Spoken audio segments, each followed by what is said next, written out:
Di sini kan kerja sama Ernest, gimana sih perasaannya terus untuk sama Ernest? Ya kebetulan kita udah mulai pemanasan kerjasama tuh dari film Ngeri-Ngeri Sedap, dan ya sangat enak syuting sama Ernest dan timnya gitu. Syutingnya jelas, jadi kita memang agak repot di pre-production, agak repot, lebih capek daripada produksi yang lain. Tapi ketika syuting itu seringnya bahkan kita bukan molor tapi kecepatan syutingnya. Estimasi biasa beres jam 11 atau beresnya jam 9 gitu. Dan syutingnya juga udah enak gitu, syutingnya udah sangat-sangat enak dengan modal storyboard, video board, semua sudah ada dengan sangat-sangat baik. Jadi kita tahu mau ngambil scene yang apa, scene yang bagaimana gitu. Jadi udah enak lah, treatmentnya, syutingnya menyenangkan. Awal mula terbentuknya grup ini seperti apa sih? Mulai nih pertanyaan-pertanyaan kualitas nih. Udah dua nih kepake kuotanya nih ya.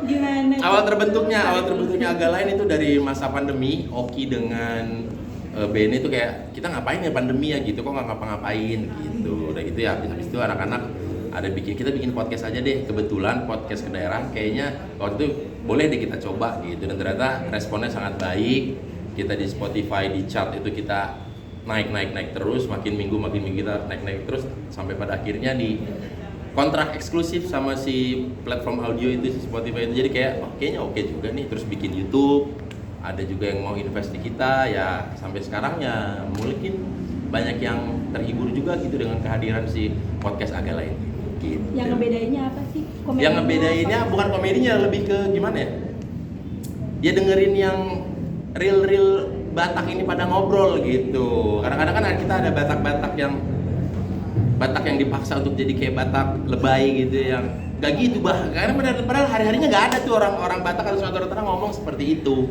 gitu. Contohnya apa tuh?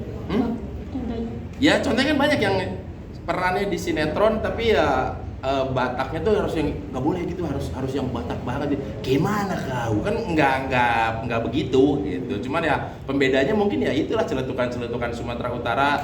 Salah satunya dengan nama agak lain ini. Agak lain ini adalah celetukan dari Sumatera Utara yang mungkin yang khas lah gitu. Jadi orang tuh ini agak lain. Oh agak lain itu Sumatera gitu. Jadi sampai akhirnya mau, maksudnya diajakin buat main film nih sama timnya Ernest gitu. Sementara kan jadwal lagi sibuk banget nih.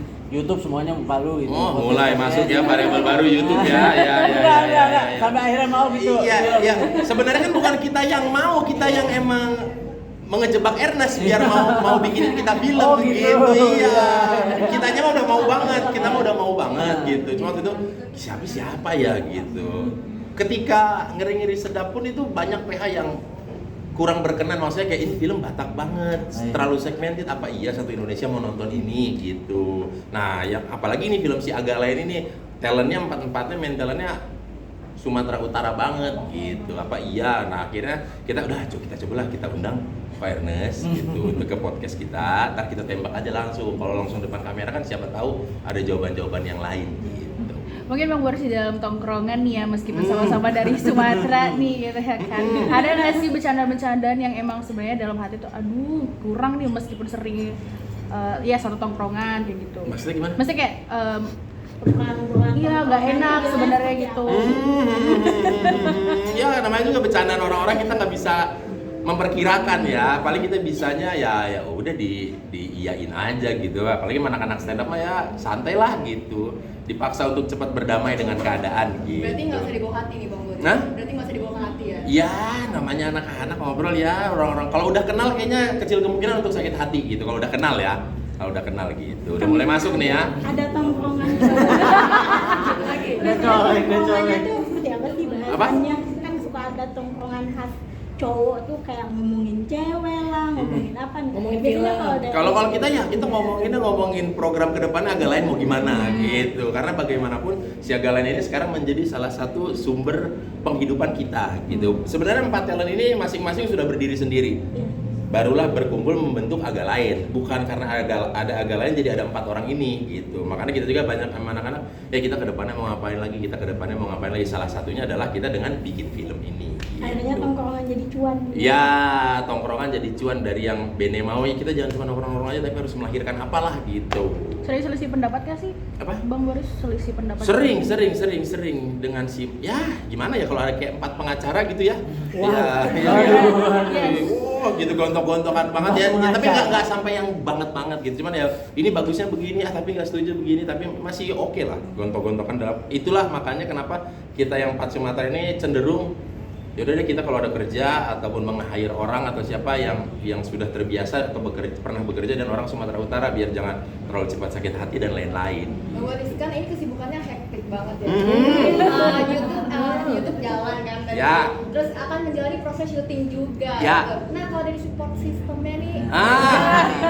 Support sistemnya sangat baik ya kita sama mama tetap kontek-kontekan gitu. Support sistem teman-teman juga semua teman-teman ya sangat support karena podcast Agak Lain sendiri pun di Stand Up Indo ya yang jadi support sistemnya anak-anak stand up ya.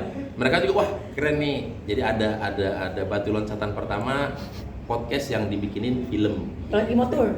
Iya, dan kita juga kan mau tur juga. Sekalian promo tuh. Gue yakin banget potong nih. Gitu, support sistemnya semua sangat baik lah. Dengan berempat ini kita saling support sistem kami berempat adalah kami berempat gitu. Saling menyemangati satu sama lain gitu. Oke? Bang, kalau Satu lagi. tantangan dalam berakting seperti apa? Tantangan dalam berakting ya sebenarnya berjauh sih saya dibilang dari aktor ya. Menyandang gelar aktor tuh berat banget lah. Itu harus orang-orang yang memang di dunia seni peran ini sangat into gitu ya.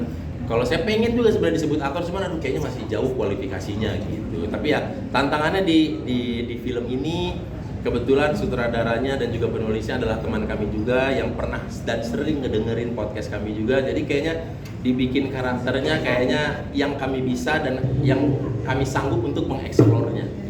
Terus kenapa nggak